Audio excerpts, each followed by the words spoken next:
IPL मध्ये आज royal challenger Bengaluru विरुद्ध पंजाब किंग्स फायनलचा थरार। एका दशकानंतर दोन्ही संघ फायनल खेळणार। मात्र अहमदाबादमधील नरेंद्र मोदी स्टेडियममध्ये खेळवला जाणाऱ्या सामन्यावर पावसाचं सावट।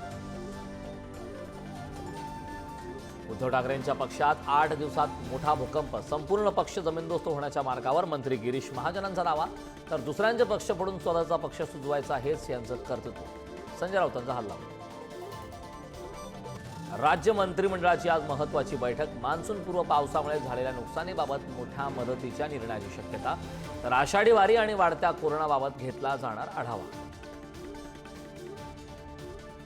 स्थानिक स्वराज्य संस्थांच्या निवडणूक प्रक्रियेला गती। नगरविकास विभागाकडून आठवडाभरात 29 महापालिका, 257 नगरपालिकांसाठी प्रभाग रचनेच्या कामाला सुरुवात। 2 दिवसात निघणार आदेश।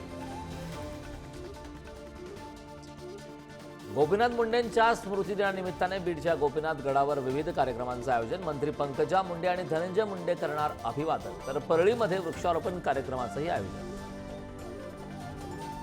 बीडच्या मस्साजोगचे सरपंच संतोष देशमुख हत्या प्रकरणी आज सुनावणी। सरकारी वकील उज्ज्वल निकम करणार युक्तिवाद, तर वाल्मिक कराडच्या डिस्चार्ज ॲप्लिकेशनवरही सुनावणी।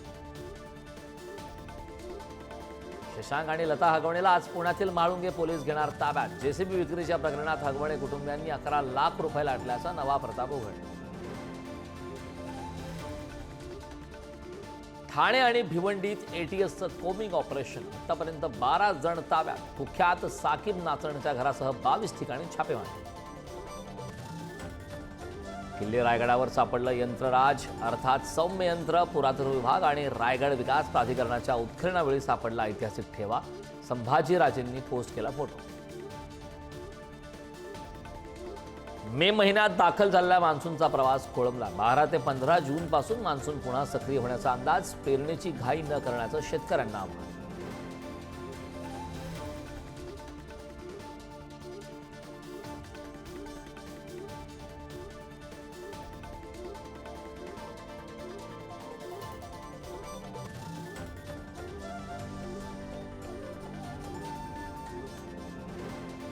Thank you.